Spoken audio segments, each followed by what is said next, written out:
Hey guys, welcome back to our channel, and in today's episode on Start Young, we want to talk about how we can be a lot more mindful and how that actually affects the way we raise our kids. You know, for many years I realized that I was addicted to the phone. I wasn't really present. I mean, I'm a stay-at-home working mum and spending a lot of time next to my kids, but I wasn't really present. And I remember being introduced to this a few years back with you. So this is Uma. Uma's going to introduce herself. She's actually my life coach. And we're going to speak on a few series of videos around mindfulness because it is a big topic. This first one, we're going to talk about, what it is, the benefit of it, and the problem if you don't start practicing it now. So Uma, do you want to introduce a little bit about yourself? Yes. Hello everyone. My name is Uma, and first of all, very, very happy to be here and grateful to Lynn for having me. And so I am an advocate for mindfulness for mental health, right? And a researcher. Presently, I'm doing my research on mindfulness leading to a PhD. Academic, I'm a transformational mindset coach and a corporate trainer. So that's a yes. And apart from her qualifications, she's a really, really good coach. So I am where I am in terms of my business and my mindset, etc. is thanks to her, because I got caught in that rat race of being a busy entrepreneur mom, and and even though I love my kids and I want to raise them well, I was just so overwhelmed a lot of times. And so you really helped me through it, and that is why you're here, not because your qualification, but you're a really, really good coach. So yeah, let's talk about, I guess, what would be some of the problems that people face when they're in normal life with their kids.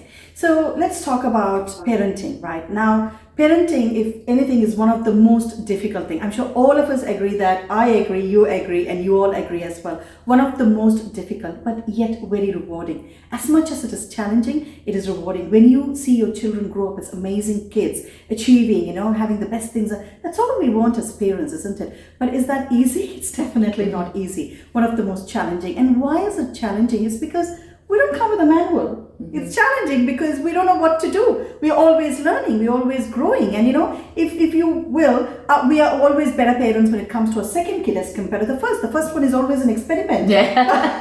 My elder one said, you experiment everything you could on me. And now look at you with my brother. You're so good with him. You take better care. Of course, we do things depending upon the awareness and the resources we have at every time. But this is the thing, it's not about how much resources we have, how resourceful we are. And now we are in this time and age where we've got this wonderful toolkit called mindfulness, which we could use to become absolutely phenomenal parents. I remember taking a walk a couple of years back that my goal is for my son to tell me that you are the best mom in this world, because he's told me that you're the worst mom. Oh. Yeah, so you're the worst mom. Blah, blah, blah, blah, blah. All of us know that, right? And I felt so bad. Oh my God, I'm not the good parent that I could be. But the point is that we don't know how to be good parents. So here's what we're doing today to share how you can use mindfulness, especially talking about getting kids to become entrepreneurs. So amongst many things that I do, I'm an entrepreneur, and I also teach entrepreneurship and innovation units in universities. And that's when this combination works well,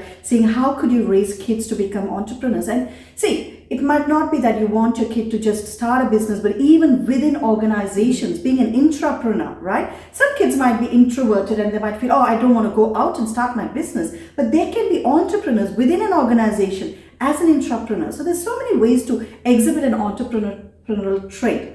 So let's talk about how do you do that with mindfulness. So what is mindfulness first? So mindfulness is the awareness that arises from paying attention in the present moment, non-judgmentally, right? So all it means that just being in the moment.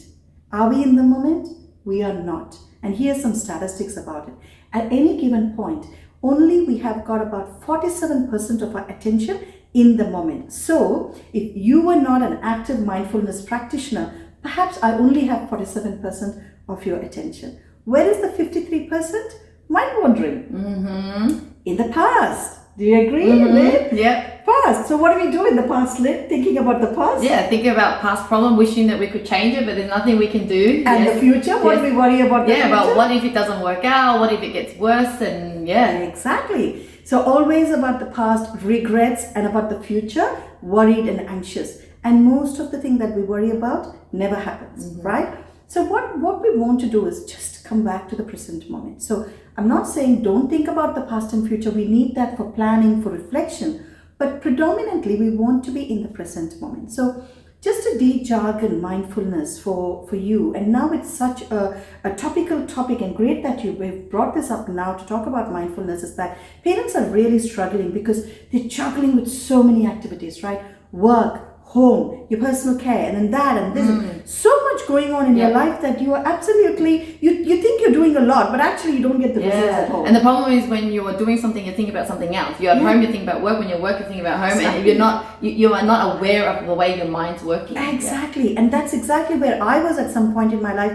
I was burned out, and World Health Organization states that burnout is one of the syndrome, as one of the major syndrome, and is also because coming from work stress, home stress, and we don't know how to manage it. And to manage this burnout you're going to use mindfulness. It's a great strategy. And not just with parenting. Once you become mindful, you start to really perform very well in every other area of your life, right? Yes. But we are focusing on parenting today. So, coming back to mindfulness, to de-jargon it, it is as simply put, being in the moment. So every time your mind wanders to the past or the present, just want to come to the present moment and be here and now in whatever you're doing. Now, you and I, Lynn, we could be sitting here and thinking about 100 things that could happen, maybe in the future, or worry about, we could have done this better. But what that will happen is, it'll take us away from the conscious presence from you, and you will sense it, saying something that might be wrong, we might get distracted or anything, but we are so much present. And here, and this interview, we've not even prepared. Actually, I'm just going on the flow, okay? And so is Lynn. And the reason is because we are in the moment, consciously creating this. And one of the problems, if you're not mindful, you come home stressed out, just reacting to your kids, reacting to your partner, and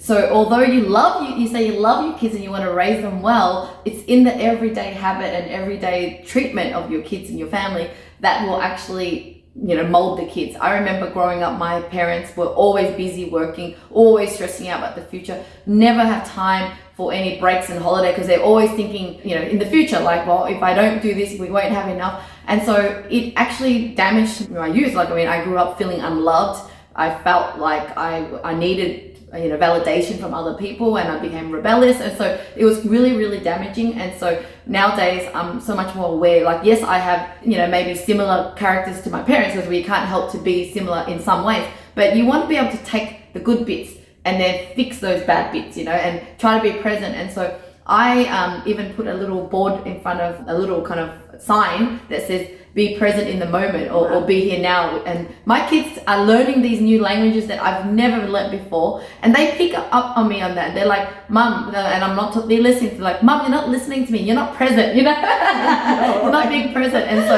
it's us being able to fix ourselves or improve ourselves, and then already leading our kids to know these things so that they can become better parents. And I like what you said is about breaking the tribal cycle. Yes, it's all in our DNA, it's in our genes, but we can shift the way that we do because it's all learned behavior. Kids are seeing how we are being with them, and they start becoming mindful, and then the tribal cycle breaks and they become their best in parenting as well. So just as Lynn said, what is the problem? Let's talk about the benefits and the contrast of not having mindfulness. By being mindfulness, what happens is, one, you're definitely in the present moment, and the kid feels that they're being listened to, that they are being, you're being attentive to them. And I know my son, he comes home from work and he'd be like, Mom, as soon as he walks in the door, I'd stop everything that I'm doing and just wait for him to come. And he's like, wow, Mom is just expecting me. Actually, I'd be rushing on a project. I'd be rushing to finish something, but I'd pretend as if everything around me has stopped.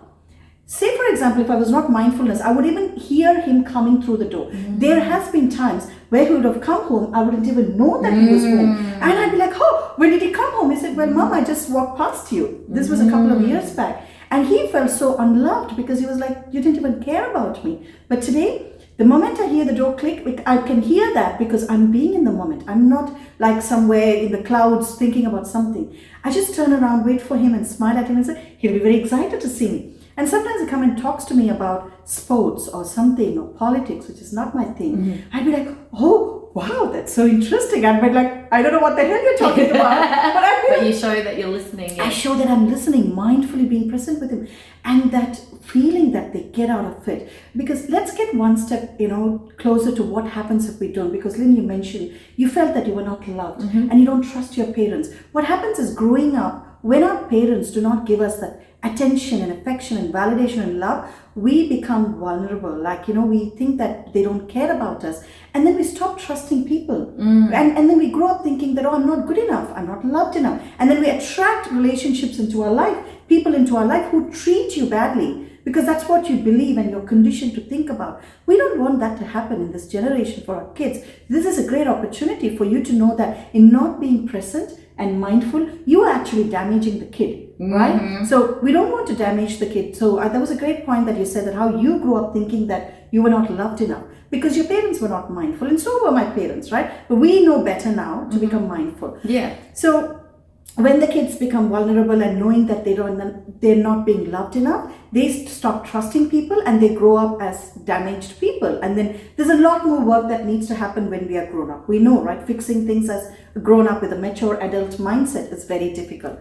So what do you do then? Let's talk about the benefits of mindfulness. When you're being mindful, the kid has more confidence in you, and they know that they can open up, because when they're saying something, you're not reacting. Because in mindfulness, you mentioned earlier, we are constantly reacting because we are impulsive, because we don't stop, we don't pause. We are working from that conditioned mind that we have, that because in an autopilot mode, autonomous, to switch off the light, to start the car, you don't think, do you? It's just very autonomous. And also our reactions, our behaviors to our kids is autonomous. They come back and say, hey mom, I want to go to the excursion. No, you're not going. Yeah, that's right. So sometimes when you're so busy, you are in an angry mood when they're distracting you. That's right. So basically, what do? Mom, I want to go for this.